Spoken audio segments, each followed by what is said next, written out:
10. É isso. Vamos lá.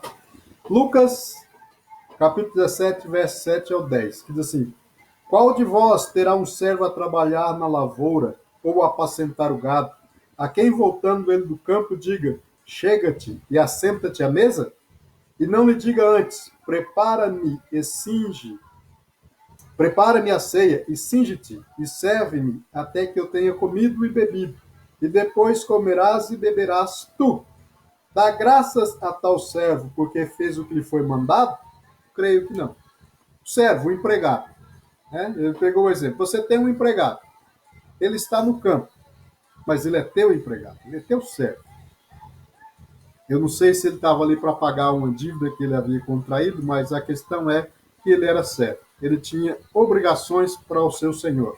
Então ele diz: se o senhor daquele servo, aliás, o senhor daquele servo diria para ele: vem jantar, vem ceiar, ou não diga antes: prepara-me a ceia, e depois que eu tiver ceiado, então você pode ceiar. Você dá graças a esse tal servo, porque ele fez aquilo que lhe foi mandado? No capítulo 9 diz: dá graças a tal servo porque fez o que lhe foi mandado? Creio que não. E no verso 10 ele diz: assim também vós, quando fizerdes tudo o que vos for mandado, dizei: somos servos inúteis, fizemos somente o que deveríamos fazer. Então aqui nós vemos um servo que faz tudo aquilo que o seu senhor manda. É chamado de servo inútil, porque faz tudo o que é mandado, ou seja, ele vive por regras. Ele vive por regras. Ele não vive por um relacionamento e princípios. A vida dele não está estabelecida em princípios, está baseada em regras. Então, entre servos e senhores existem regras, mas entre pai e filho é diferente. Entre pai e filho não há regras, há princípios. É claro que quando se quebra um princípio, tem toda aquela disciplina, né? Não fica sem disciplina, mas não se estabelece regras rígidas. O que eu estou querendo dizer nesta noite, o que o Espírito de Deus está dizendo para nós nesta noite, é que nós precisamos viver um relacionamento tão próximo ao ponto de que não precisamos de regras, mas de princípios. Esse dia que eu estava de férias, eu fiquei 15 dias em casa, eu assisti 2 filmes no mesmo dia. O nome de um é Até o Último Homem, que conta a história, baseado em fatos reais, que conta a história de um homem que durante a Segunda Guerra Mundial ele se apresentou para servir no exército, mas ele era na sua fé, naquilo que ele acreditava, não deveria se pegar em armas, de forma nenhuma, nem por brincadeira. Né? Carlos Henrique, Deus abençoe, meu querido.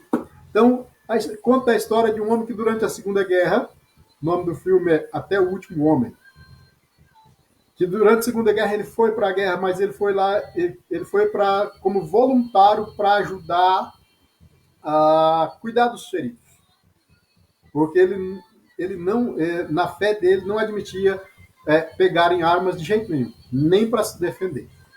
E ele foi muito zoado, foi muito humilhado por causa disso, porque os outros acreditavam de forma diferente, né, falando-se de guerra, de inimigo, de defender a honra, a pátria, território, tanta coisa, né, defesa do país. E mulinavam ele muito por causa disso, mas mesmo assim, ele foi muito avacalhado. Mas durante um ataque, desculpa, durante um ataque, o exército a qual ele pertencia foi surpreendido porque os inimigos estavam entrincheirados em túneis subterrâneos, né, e foram pegos de surpresa assim, e foi um terror. Mas era final do dia e ele passou a noite inteirinha resgatando os feridos.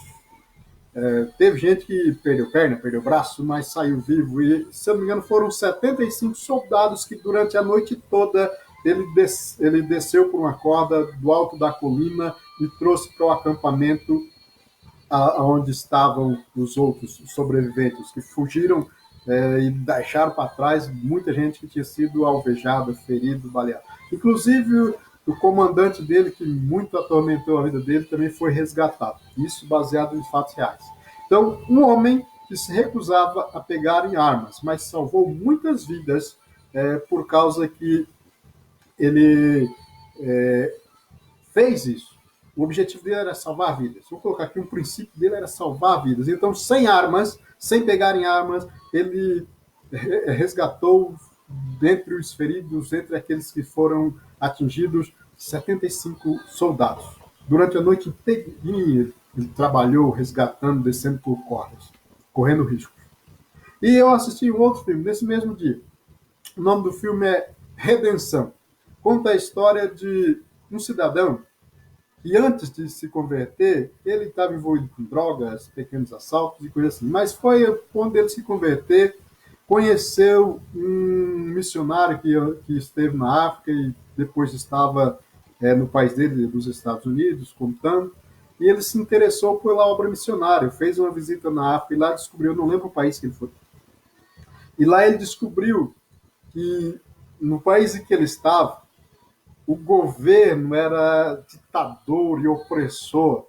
Então levantou-se, o povo começou a se rebelar contra esse ditador. Então ele começou a perseguir as tribos e durante a noite eles vinham e atacavam e matavam gente, sequestravam as crianças, aprisionavam, faziam delas soldados e faziam o escarcéu.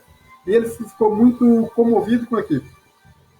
E ele veio para o seu país de volta nessa viagem, acertou umas coisas lá e voltou para a África e montou um orfanato para cuidar dessas crianças, porque muitas vezes os pais eram mortos durante os ataques do governo. E, e ele então criou um orfanato. E o orfanato que ele criou foi atacado algumas vezes, né? E ele teve que se virar. Existia um grupo de resistência que estava com ele, revidaram, né? Não chegaram a matar ninguém no orfanato, mas volta e meia era atacado. Então, a partir de então, ele começou a andar armado, com uma metralhadora, e passou a combater esses soldados do governo, né, que invadiam as aldeias, matavam os adultos, sequestravam as crianças. E muitas crianças ele conseguiu resgatar, tomar da mão desse grupo. E no finalzinho do filme ele vai falar: de repente alguém questiona o meu método, mas quando um pai de família tem os seus filhos sequestrados e eu vou lá e trago eles de volta, ele não quer saber como foi que eu fiz. Né? Ou seja, um salvou vidas sem tocar em armas. O outro salvou vida combatendo uma guerrilha armada, também armada. É por isso que eu falo, salvar vidas, com armas ou sem armas. Então, se eu tiver a mente fechada, eu vou dizer que não se pode pegar em armas, em situação nenhuma, nem mesmo para salvar uma vida, que é o caso do primeiro filme. Eu posso salvar vidas. Só que ele não estava só, ele estava no exército, ele resgatou os feridos. Já o outro, ele estava enfrentando um inimigo maior do que ele, mais forte do que ele, armado. Então ele se armou e também salvou muitas vidas. É por isso que eu digo, no reino de Deus não existe regras, existe princípios. E talvez nós, por causa da nossa crença, questionamos os métodos dos outros. Ah, mas por que ele faz assim? Ele faz. Muitas vezes eu falo que ele está fazendo errado porque faz diferente, usa outro método, mas na minha crença não se pode usar aquele método, porque na minha regra aquele método é errado. Mas nós vemos que existe um princípio. Tanto um quanto o outro salvaram vidas. Um salvou vidas sem armas e outro salvou vidas armadas. E no finalzinho desse segundo filme ainda mostra lá a foto desse pastor. Até hoje ele tem uma igreja nos Estados Unidos, tem orfanatos na África e ele continua pelejando. Já está bem avançado de idade, mas está lá. Ele é chamado de o pastor da metralhadora, para você ter uma ideia. Então, a partir daí, eu comecei a abrir mais os meus horizontes, a perceber mais os princípios. Eu sempre tenho focado muito em princípios. E às vezes nós temos desprezado os princípios e nos agarrado em regras, e regras, e mais regras, e mais regras, e brigamos por causa das regras. E mais uma coisa eu aprendi. No reino de Deus não existe regras inflexíveis. Existem princípios invioláveis. Existem princípios eternos. Existem princípios pelos quais nós devemos viver. Então, eu lendo esse texto aqui, nós vamos ver de um servo. Se um servo faz tudo aquilo que é mandado, ou seja, tudo aquilo que está na regra, ele é servo inútil. Porque eu não posso fazer somente porque é regra, eu preciso fazer primeiramente por voluntariedade e por amor. É o que nós falamos no começo. Nós não amamos aquilo que nós não conhecemos. Então eu preciso conhecer a Deus, amá-lo, então eu o servirei. Não por causa das regras, não por causa dos mandamentos, mas por causa de um relacionamento pessoal que eu tenho com ele e ele comigo. Então esse relacionamento é baseado em princípios e não em regras. Quando o relacionamento é fraco, as regras são fortes, são rígidas e são muitas. Mas quando o relacionamento é forte, os princípios são observados. Né? E para você ter uma ideia, existem algumas situações. Deus apareceu a Moisés e falou para ele como que ele deveria fazer o tabernáculo. Mostrou para ele como deveria ser, tinha que ter um pátio, tinha que ter um lugar santo e lugar santíssimo, deu para ele as dimensões, como seriam os utensílios, a disposição dos utensílios, a função do sacerdote, falou, faz assim, ele foi lá e fez exatamente como Deus mandou. Ele fez o tabernáculo como Deus mandou. No tabernáculo tinha o átrio, né, que é o pátio, o lugar santo e o lugar santíssimo. No átrio, as pessoas vinham, traziam os seus sacrifícios, suas ofertas. No lugar santo, só os sacerdotes entravam, né, para oferecer o incenso e assim por diante, para oferecer o sacrifício. Mas no lugar santíssimo, só o sumo sacerdote, uma vez por ano, entrava, uma corda amarrada na cintura, as suas vestes tinham pequenos sinetes, porque se ele estivesse vivo e caminhando, o pessoal ouvia, mas se parecia de caminhar e de balançar, porque tinha morrido, então ninguém entrava lá nem para tirá-lo, puxava pela corda. Então, uma vez por ano, o sumo sacerdote entrava no Santo dos Santos. E Arão era sumo sacerdote. Arão, uma vez por ano, ele entrava no Santo dos Santos. Moisés era sacerdote, ele não era sumo sacerdote. Mas sabe o que Moisés fez? Ele construiu uma tenda. Ele construiu o tabernáculo como Deus mandou, só que ele foi e construiu uma tenda que Deus não mandou. Mas o interessante é que quando ele entrava na tenda, a tenda da congregação, a nuvem pairava sobre ela. A glória de Deus estava na tenda. Sabe por quê? Porque no reino de Deus não existem regras rígidas, existem princípios. E o tabernáculo foi criado exatamente para isso. É para que a glória de Deus ali estivesse, para que o nome de Deus ali estivesse, para que o povo ali buscasse a Deus, para que o sacerdote ali intercedesse a Deus pelo povo. E no lugar santíssimo, uma vez por ano, o sumo sacerdote entrava. Então, Moisés foi lá e criou a tenda da congregação. Era simples, era só uma tenda. E ali ele podia entrar a hora que ele quisesse. Toda vez que ele entrava, se colocava na presença de Deus. A glória de Deus descia naquele lugar. Mas Deus não mandou ele construir uma tenda. Mas é o que eu digo, não existe regras. Existe o princípio da busca, o princípio da adoração, o princípio do sacrifício estava em Moisés. Então ele criou uma tenda e lá Deus ouvia, e Deus vinha, e Deus recebia, e Deus descia naquele lugar. Você está achando muito? Esse mesmo Moisés, esse aqui eu vou deixar para depois. Vamos falar de outro rapaz, que fez alguma coisa que fugiu à regra. Davi, um pastor de ovelhas. De repente ele foi visitar os seus irmãos que estavam no acampamento enfrentando os filisteus. Só que Davi não era soldado. Quem vai para a guerra é soldado. A regra é essa. Quem vai para a guerra é soldado. Então Davi se apresenta. Ele foi lá para levar alimento para os seus irmãos e ver se estava tudo bem para trazer notícia ao seu pai. E já estavam lá 40 dias, e durante os 40 dias, todos os dias, o Golias saía e provocava e falava: tem homem aí? Tem algum homem aí para me enfrentar? Se tiver algum homem para me enfrentar e me vencer, nós seremos seus escravos. Mas se ele perder, vocês serão meus escravos. E amaldiçoava o povo, amaldiçoava o Deus de Israel. Até Davi ouvir aqui. E Davi, então, ele fugiu à regra. Ele, então, se levantou e foi lutar contra esse gigante, contra o Golias. Mas ele não era soldado. Mas no reino de Deus não existe regras rígidas, existe princípios. E Davi, então, se levantou para guerrear a guerra de Deus contra aquele filisteu. E Deus deu vitória para ele. Então, o que eu estou dizendo para você, o que o Espírito Santo de Deus está dizendo para nós, é que nós precisamos parar de criar regras e viver sobre regras e viver sobre o princípio.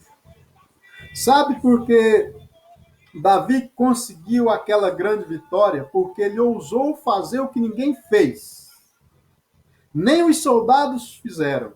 Olha que os soldados estavam lá para lutar, mas os soldados se amedrontaram. E ele fez o que ninguém fez.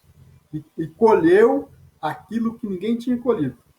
Davi provocou a vitória. Entenda isso. Então, às vezes, nós precisamos provocar a vitória. Provocar a bênção, provocar o milagre. E sabe quem é que provoca o milagre? Quem não vive preso em regras, mas ele está estabelecido em princípios. Sobre as regras, nós ficamos amarrados e presos. Mas sobre os princípios, nós estamos livres, desde que não quebremos os princípios. Davi, que não era soldado, lutou e venceu. Deus deu vitória para ele. Ele quebrou regras, mas não quebrou princípios.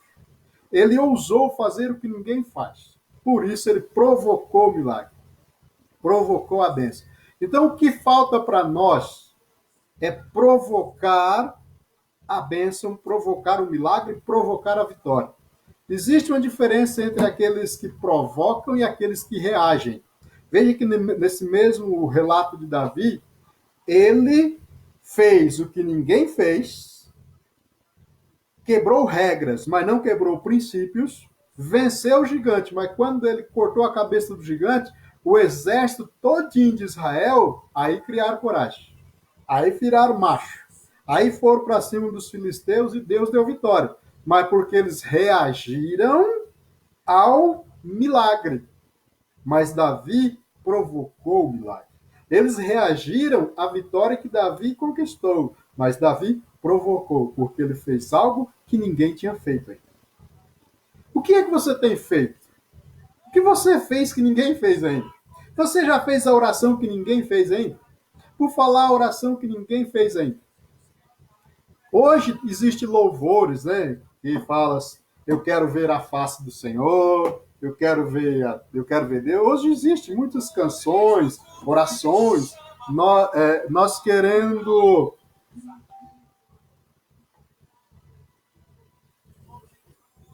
Problema aqui. Vocês estão me ouvindo aí? Apareceu uma mensagem aqui na minha tela. Aí, tudo bem. Se der problema, você me avisa aí. Então, nós vemos que Davi, ele se levanta... Aliás, eu já estou falando de Moisés, já, né? Moisés fez uma oração que ninguém tinha feito ainda. Ele falou, Senhor, me mostra a tua face. Rapaz, ninguém tinha feito essa oração ainda. Hoje em dia existem canções, ministrações e orações. Senhor, eu quero ver a tua face, mostra a tua glória. Mas quem foi que fez essa oração? Moisés, quando ninguém tinha feito. E ele viu que ninguém tinha visto ainda. É assim que funciona. No reino de Deus não existe regras rígidas. Existem princípios inabaláveis. Existem princípios que não mudam, imutáveis. Mas as regras não existem. Mas o problema é que nós criamos regras, e mais regras, e mais regras. vamos nos enchendo de regras e nos tornamos prisioneiros das regras que nós criamos, porque o relacionamento é fraco. Para você que chegou agora, depois você volta lá no começo do vídeo, você vai entender. Eu dei uma ilustração lá de quando o relacionamento é fraco, as regras se tornam muito fortes. Então nós vemos aqui, Moisés fez uma tenda que Deus não mandou, mas a glória de Deus descia na tenda, porque ele estava debaixo de um princípio, não debaixo de regras.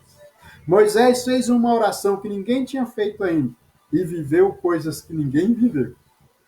Davi, ele provocou o milagre porque ele fez o que ninguém tinha coragem de fazer e conseguiu grandes vitórias. E eu pergunto para você, e desafio você a fazer aquela oração que ninguém fez ainda. Fazer. Rapaz, tem muitas pessoas na Bíblia que fizeram aquilo que ninguém fez e viveram aquilo que ninguém viveu.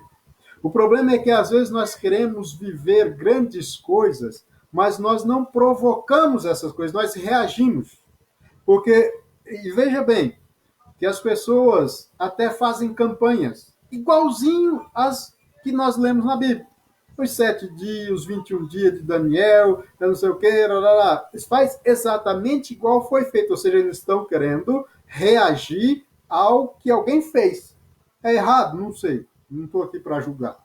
Não estou aqui para dizer que é errado. E não é errado. Mas, quando eu faço aquilo que ninguém fez, eu vivo aquilo que ninguém viveu, eu experimento aquilo que ninguém experimentou. Então, eu vou provocar o milagre, eu vou provocar a bênção, eu vou provocar a vitória, eu não vou reagir. Por causa do... que algum personagem da Bíblia fez alguma coisa. Então eu leio e falo, eu vou fazer igual. Vai dar resultado? Não sei. Pode ser que sim, pode ser que não. Mas quando você faz algo inusitado, algo que queima dentro de você, algo que o Espírito Santo de Deus põe em você, algo que está em ti, eu tenho certeza que Deus vai reagir. Você vai provocar uma reação nos céus. Então eu desafio você a fazer a oração que você nunca fez. E eu já contei na igreja tempos atrás. Rapaz, já é 15 para as 9. Eu contei na igreja que logo no começo da minha conversão, eu fiz uma oração a Deus. E eu disse, Senhor, eu não quero ser mais um. Não quero ser mais um crente. E eu não quero pregar o que todo mundo prega. Eu não quero pregar as mesmas coisas que todo mundo prega. Tem hora que dá medo, rapaz.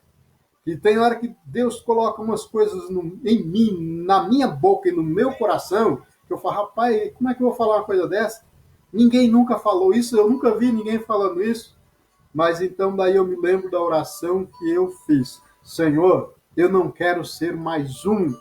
Eu não quero ser mais um. Eu não quero pregar o que todo mundo prega, eu não quero viver da mesmice.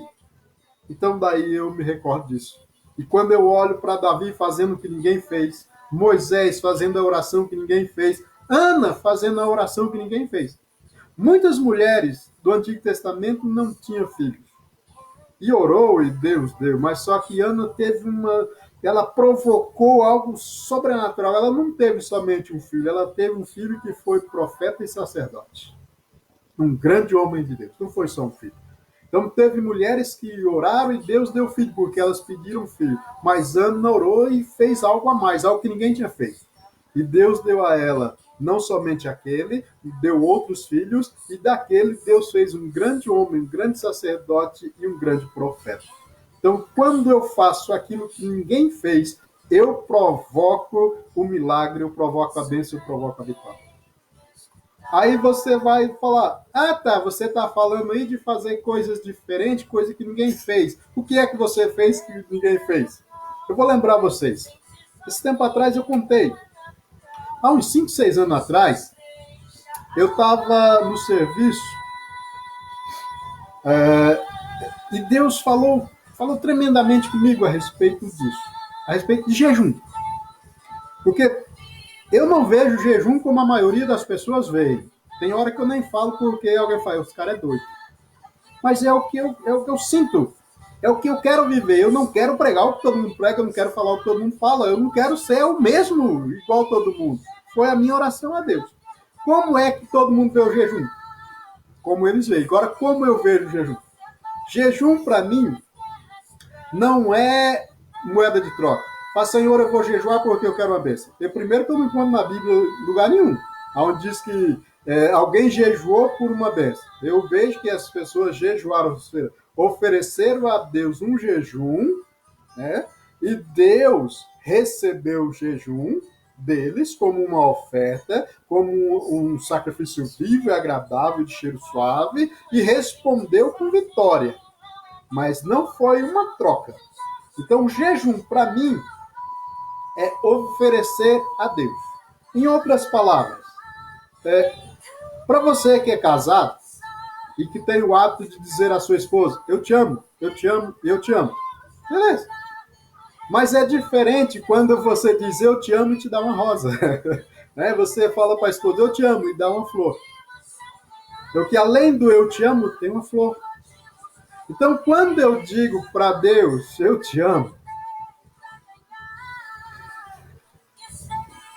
é uma coisa. Mas quando eu digo para ele, tu és mais importante para mim do que a comida e a bebida. Então, quando eu jejuo, é uma forma de eu dizer para Deus, Senhor, eu preciso comer, eu preciso beber para poder viver, para que o meu corpo viva. Mas de que adianta o meu corpo viver sem ti? Não é vida, é existência vazia. Então, quando eu abro mão de uma alimentação, eu estou dizendo para Deus, tu és mais importante para mim do que a comida, mais importante para mim do que o alimento, mais importante para mim do que a bebida. É isso que eu vejo. Então, eu não jejuo por causa nenhuma. Se houver alguma convocação para jejuar por causas, eu não jejuo por causas. Eu ofereço um jejum a Deus, eu ofereço a Ele flores. E digo, eu te amo. Tu és mais importante para mim do que o alimento.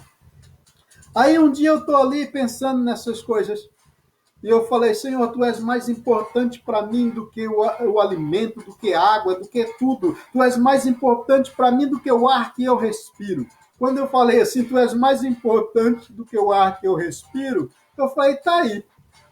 Vou fazer um jejum de respiração. Eu fiz um jejum de 40 segundos, cara. Eu fiquei 40 segundos sem respirar. Agora fala para mim, quem que já fez isso? Até onde eu saiba, ninguém. Mas eu fiz. Então eu não estou falando, eu estou dizendo, eu estou dando testemunho de que eu já fiz. Eu já fiz alguma coisa que ninguém fez. Eu já fiz uma oração que eu nunca tinha ouvido alguém fazer. Eu já fiz um jejum que eu nunca tinha ouvido ou visto alguém fazer. Ah, então, de repente amanhã você vai, vou fazer um jejum de respiração também. Beleza, mas só que eu já fiz. Então, quer dizer, eu já fiz. Mas tem um tanto de outras coisas. Que tal aquela canção que ninguém escreveu ainda? Que tal aquela nota musical que ninguém fez ainda? Que tal aquela declaração de amor que ninguém fez ainda? Existem aquelas declarações que nós já conhecemos na Bíblia, né? Senhor, tu és o meu Deus, o meu refúgio e a minha fortaleza. Mas alguém já fez. Alguém já fez ela. Eu não estou dizendo que é errado você repeti-las. Não, não é errado. Você pode dizer, Senhor, tu és o meu Deus, o meu refúgio e a minha fortaleza. Mas alguém já fez isso. Faça de uma outra forma. Faça-uma de uma forma diferente. Provoque a tua bênção e o teu milagre.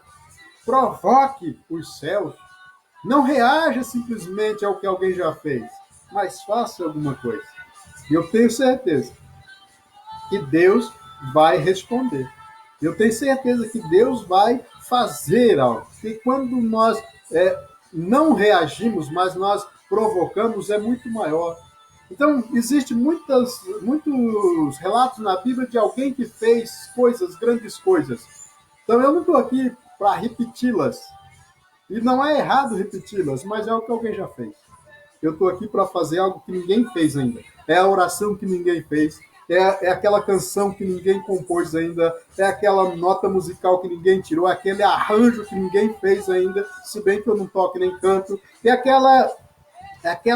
aquele poema, aquela poesia que ninguém fez ainda. Faça algo, faça algo. Eu me lembro que na igreja as pessoas sempre saúdam, a paz do Senhor, irmão. Mas um belo dia eu decidi que eu faria diferente. Eu não sei se vocês já perceberam. Existe outros que diz a graça e a paz. Né? Eu já optei a graça e a paz do Senhor Jesus Cristo. Se tem alguém que faz, pode até ter. Eu não sei. Eu não fico corrigindo, copiando ninguém, nem. Mas eu senti. E eu me lembro que na igreja, quando, há tempos atrás, muito tempo atrás, a primeira pessoa que ia fazer a primeira parte, ia dirigir o culto, dar as oportunidades, fazer as leituras, recolher as ofertas, e depois passava para o pregador. Atrás do púlpito ficavam várias cadeiras, onde ficavam sentados os presbíteros, os pastores, e o que ia dirigir o culto, então ele dava as oportunidades e se assentava. Ele dava oportunidade para o de oração e sentava enquanto as irmãs cantavam. Eu dava oportunidade para os jovens e sentava enquanto eles cantavam. Aí um belo dia eu falei, eu não vou me sentar, eu vou ficar de pé e interceder. E de lá para cá nunca mais eu fiz igual eu fazia antes. Eu não sei se você percebeu. E foi indo que as pessoas começaram a fazer da mesma forma. Durante a parte introdutória, a primeira parte do culto, elas faziam de pé, orando e intercedendo. Então tem coisas que eu não tenho que fazer igual todo mundo faz. Já dizia a minha mãe. A mãe dela já falava para ela e a avó dela também já dizia: você não é todo mundo. Cara, você não é todo mundo. Você é especial. Então, no reino de Deus não há regras rígidas e inflexíveis. No reino de Deus há princípios. Desde que você não quebre o princípio, você pode fazer o que você quiser. Você pode ir para lá ou para cá. Agora, quando os relacionamentos são fracos, as regras são fortes e rígidas. Elas são inflexíveis. Cria-se regras onde o relacionamento é fraco. Regras fortes onde o relacionamento é fraco. Onde o relacionamento é forte, não existe regras, existe princípios. Então nós vemos aí, Davi, depois, Moisés tinha criado o tabernáculo, tudo bem, mas nos dias de Davi não tinha mais o tabernáculo. E a tenda estava na casa de Obed-Edom, né, que já tinha saído da casa de Abinadab, deu aquele rolo todo, mas não tinha tabernáculo. Sabe o que ele fez? Uma tenda. Ele fez uma tenda. Não tinha átrio, não tinha um pátio, não tinha lugar santo, não tinha lugar santíssimo, mas lá estava a tenda de Davi, lá estava a arca de Davi, lá estavam os cantores, onde nunca tinha cantores antes, e ele estabeleceu cantores, 24 horas por dia tinha louvor. Saía uma turma, entrava outra turma, saía uma turma, ele fez diferente, e Deus não mandou ele fazer. E só que Deus faz uma promessa, diz, e eu levantarei a tenda caída de Davi. E ele não disse que levantaria o tabernáculo de Moisés. Porque Davi fez algo que provocou os céus. Davi fez algo tão tremendo e tão pessoal que Deus fez promessa para ele que não faltaria sucessor, dele levantaria o Messias, o Salvador. Quer viver coisas grandes e novas? Faça aquilo que ninguém fez. Faça a oração que ninguém fez. Compõe a canção que ninguém compôs ainda. Faça aquele arranjo musical que ninguém arranjou ainda. Compõe aquela poema, aquela poesia, aquela declaração de amor, aquele jejum que ninguém fez, cara. Faça